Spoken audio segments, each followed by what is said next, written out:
Hello and welcome to the React lecture series. So in this lecture, we'll explain about the searching component for the full stack web development. So previously we did the searching component, but it was for the local database. It's come from a file. So now we are going to change it with our NoSQL database. So we need to modify some part of it. So we are going to explain that what the changes we need to do, and then we'll show the coding demo. Okay.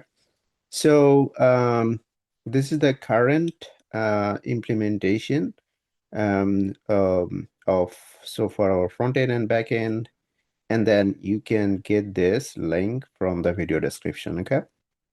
So um, So in the front end, we want to make an interactive search. So we are going to use some control input using useState.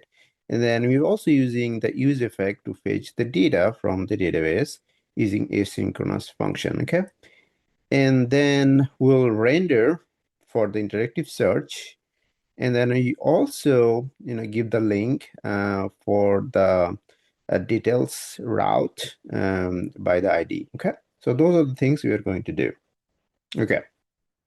So here is our current search component.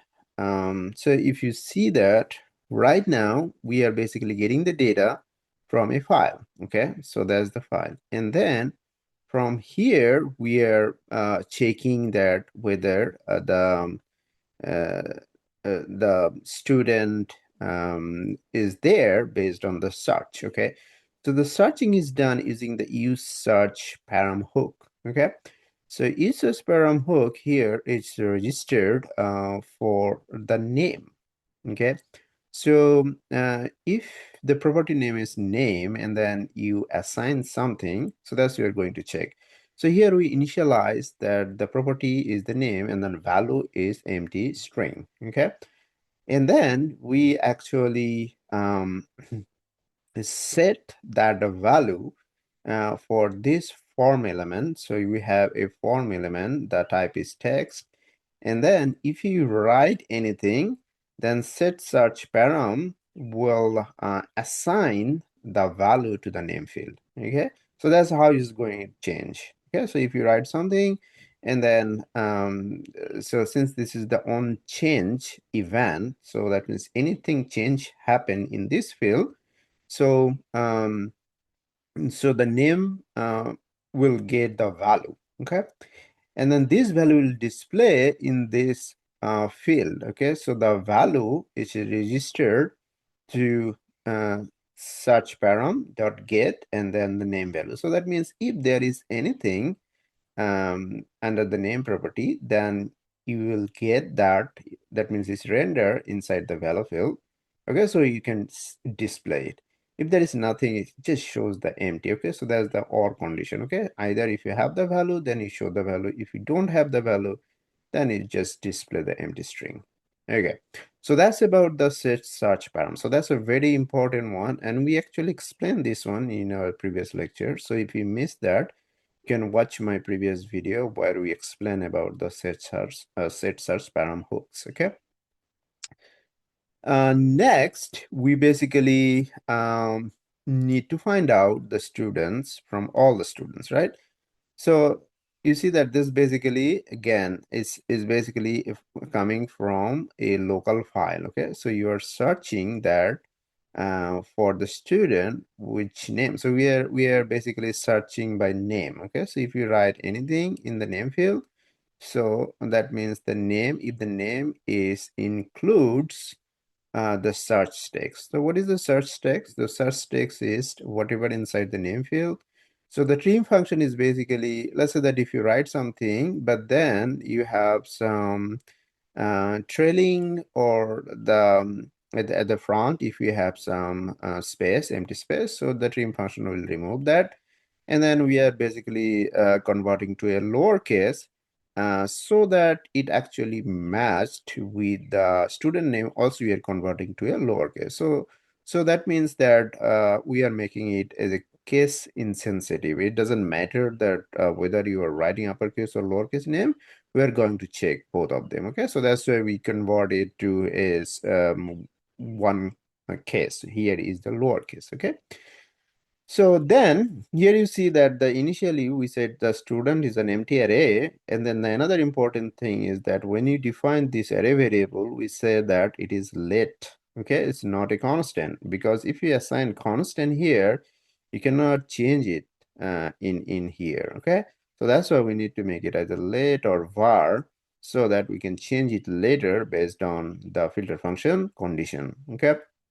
So you got this all the students based on your search keyword, and then it just display in here. So that means it shows the students total length is greater than 0. It means that at least one student inside that array, then you are going to map it. So that's the map function for iterating through the array, right? So we have an array here, and then each element is a student, which is basically an object.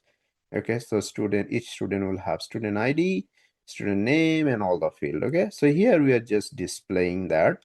Um, so we are using an unordered list. Okay, and then each list item is getting the key, which is the student ID, which is unique.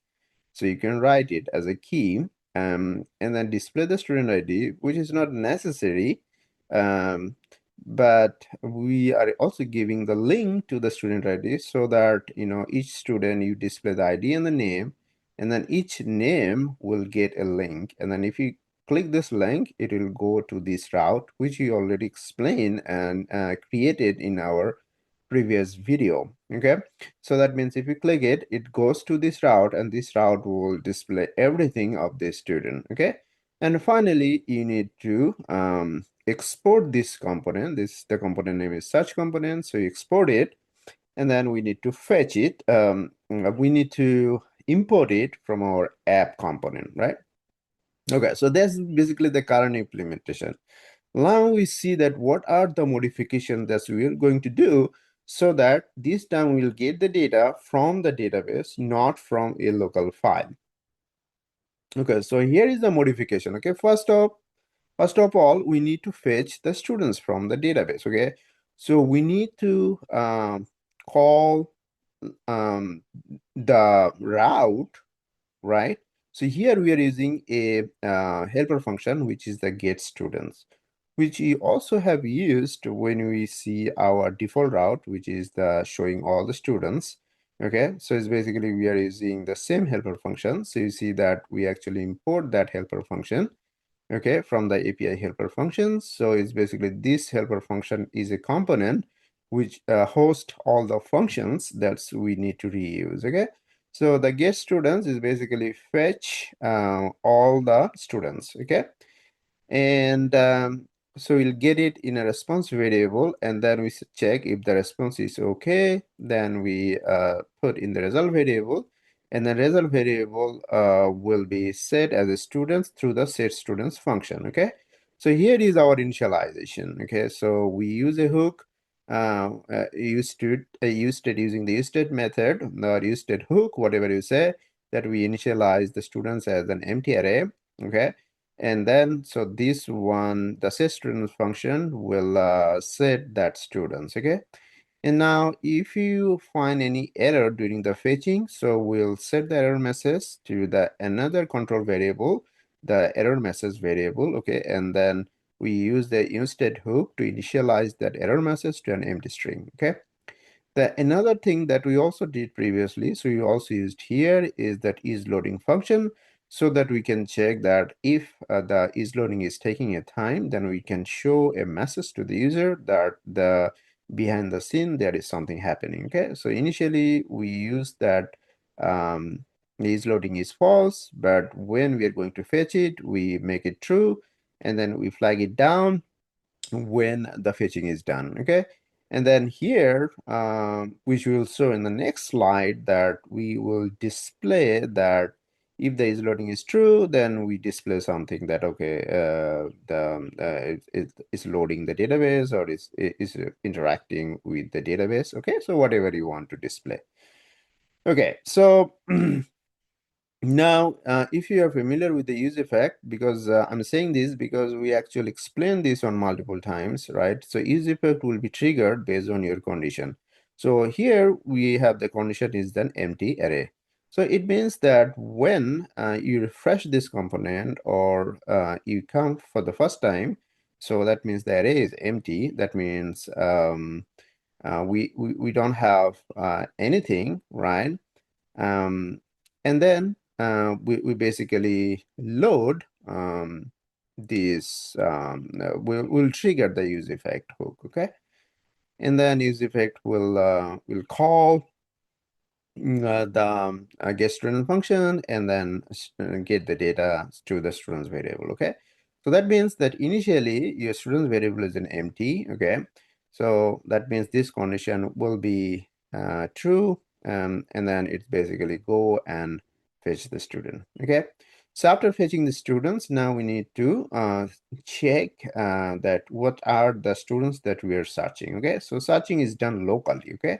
So this one is working with the database, but after getting the data locally, which is in our memory now, inside our students variable is a memory, right? Because we are using a hook. So now we'll search from our local memory, okay? So we'll get our search text, okay? And then initially, we basically assign all the students in here, okay? Search students variable, okay? So that it display all the students. But as soon as you start typing and then it's apply the filter condition, and then it shows only the students which actually matched with the search keyword. Okay, so that's what is here. So it's basically you can see that initially it will show all the students as soon as I type in, and it only shows the students which has the in um, uh, word or keyword in the name field, okay? And then when you start typing, like say for example, when you write NA and then it only shows two of them, okay? And then others are filtered out. Okay. So here is the is loading. Like say for example, if your is loading is true, means that you are still working with the database, then you just display this message. Now the other thing is that if there is error happen while you are fetching, then you can also show this error message. Now, if you have the students, right? And then you can display from the search students, okay? So what are the, based on your search condition, you can display, okay, the student name and also give the link. So those things are basically, I did not change, so as it is. Now, this is the form field is also did not change. Is same that what we have previously. Okay, so these are the things I did not change. Only change that I am not showing the student ID. I'm just showing the student name and link to the student name through the ID. So that's there. Okay, so let's go and do the coding, and then probably it will help you to understand the concept more clear. Okay, thank you, and see you in the next video.